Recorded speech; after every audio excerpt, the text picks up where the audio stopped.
After finishing up Initial D, the idea of a downhill tofu delivery game came to mind. There are random Initial D arcade games. Thing is, it's hard to find arcades in my area, let alone finding a specific game. Extreme Stage for PS3 is a thing in Japan, but I don't have to import or download a PS3 emulator. I don't even speak or read Japanese anyways. Then last November, I bought a new unofficial game on Steam. This is Drift86.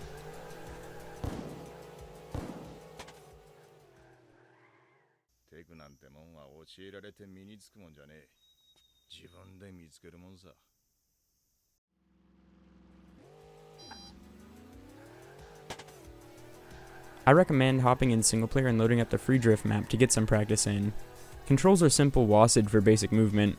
W goes forward, S is a brake or reverse key, A steers left, D steers right, space is the handbrake, but you may not even use that, and then R is just a general reset. Playing this on keyboard is not so bad as these cars move pretty reliably. This first part of the video is me drifting on keyboard, but if you have something, I'd plug it in. I did.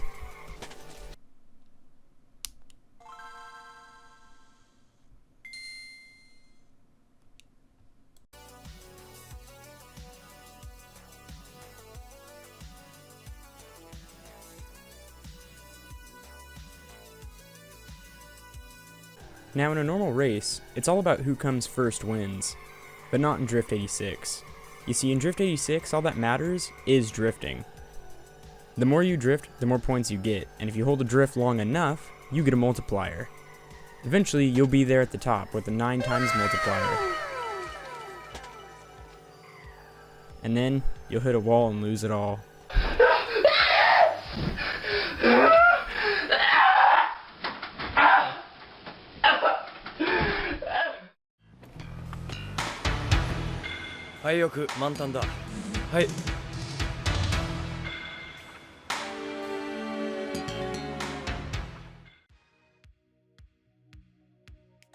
Since you've seen Racetrack, I decided to skip over to Port. This map makes you lose points for tapping any walls as well as falling into the ocean. Fuck off, Bunta, get out of my ass! The following maps, including Gunma and Gunma Night, don't make you lose points for hitting walls. I think these maps are based on 4th Stage Episode 20 where Kisuke battles Godfoot and they drift around each other. You even have the poster drift around like a fucking cone, just like the anime. Okay, similar to the anime. Then we have Forest. Then we have Island, Snowy Mountain, and Snowy Country, which have snow and are snowy, Hydropower, and both free drift maps. The Hill.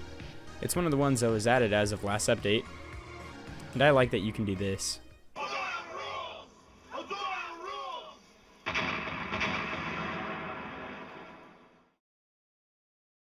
And lastly, Soviet City, which makes up for the fact that Gunma is the only direct reference from the show.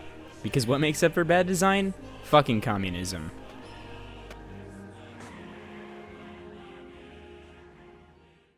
ほとんどカウンターを当てない全開の四輪ドリフト。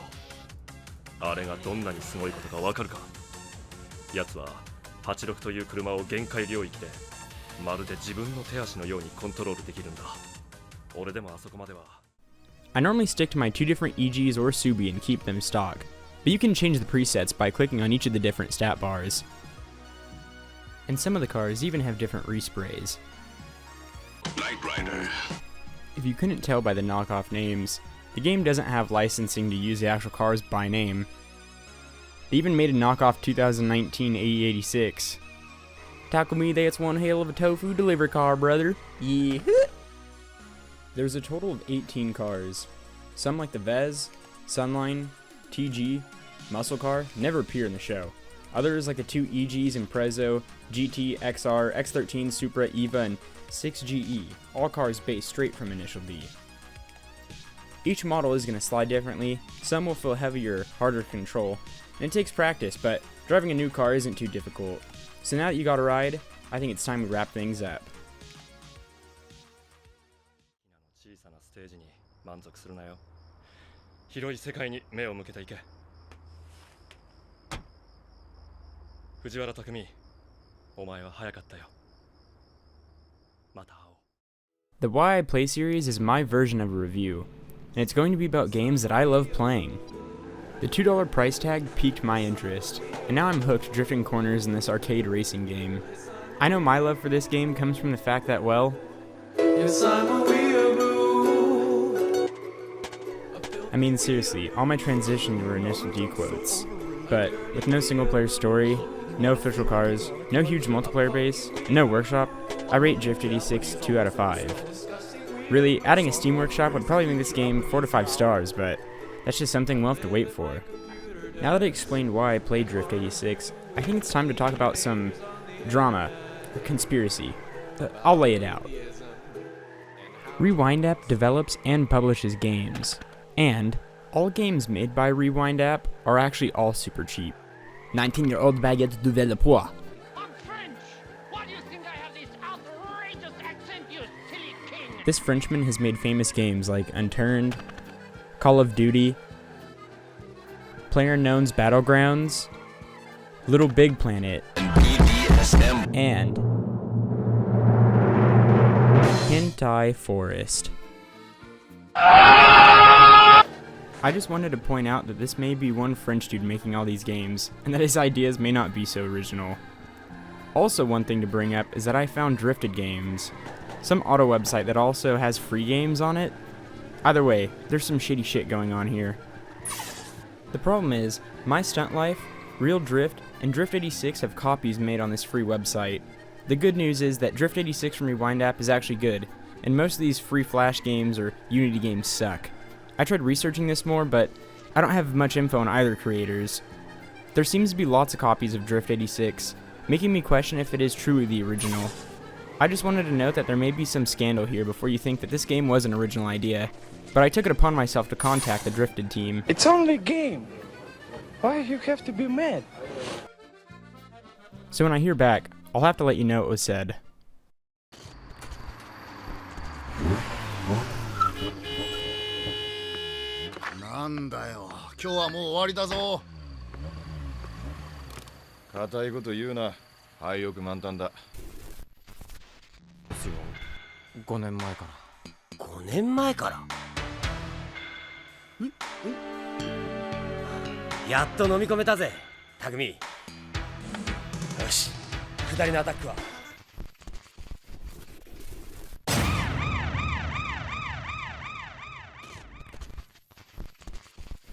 While Drift86 was still seeing development, Drift of the Hill also saw creation. Hey, wait a minute. I remember that. It officially released recently as a beta. The reviews date back to September 2019.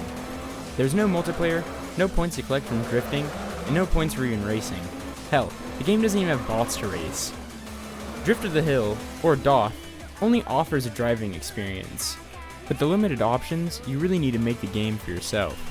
I started running my own time trials with my phone, and then started running the tracks backwards. Cars in DOTH appear in Drift86. The music is basically the same, and even some of the maps are the same. Normally I'd be mad saying these reused assets suck, but in all honesty, I now play more DOTH than I do Drift86. Probably because the driving feels more real, and because there's a replay button that reminds me of Halo 3's Video Master. I don't know if I can recommend DOTH just because it's so bare, but it's worth a look for the $2 mark. Hopefully updates are made, and maybe I could eventually make an updated video on the game. On the other hand, Drift86 gets updated and has multiplayer, being the safer option. Since you've seen plenty of Drift86 clips, the outro is a drift tape I put together in DOTH.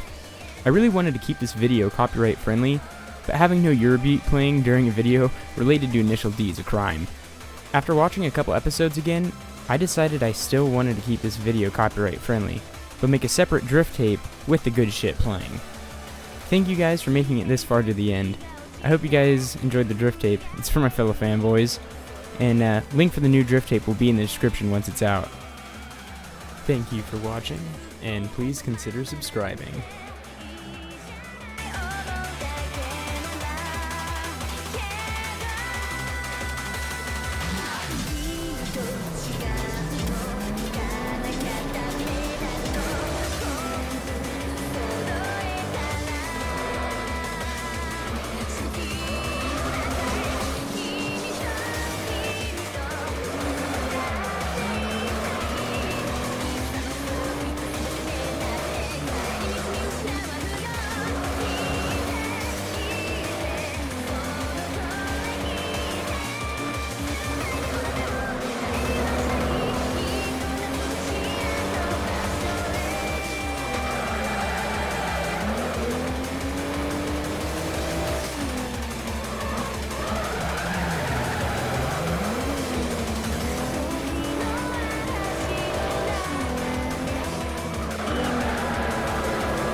Awesome, I can't believe you actually made it this far. Well, welcome to the very end of the video, the actual end of the video. If you've actually made it this far, it means that you really need to watch Initial D if you haven't already. That, and also, check out Plepsy if you haven't already. The link's in the description. It's from the drift god, Kaiichi Tsuchiya. Honestly, all of this is possible because of him. From Initial D to the games that we're playing today, drifting and racing culture in Japan would have been totally different without him. He literally made racing history. Now, before you say Plepsy's 20 minutes long, we all know that we're on lockdown at the moment, so strap in and enjoy that show for a little bit while it lasts. When first posting this video, it was blocked worldwide, so if you're wondering why there's a bunch of Avex photos over the Initial D quotes, that's probably why. So again, thank you for watching, and fuck you, Avex. ドリフトってのはフロントじゃなくてギアを流すんだよ。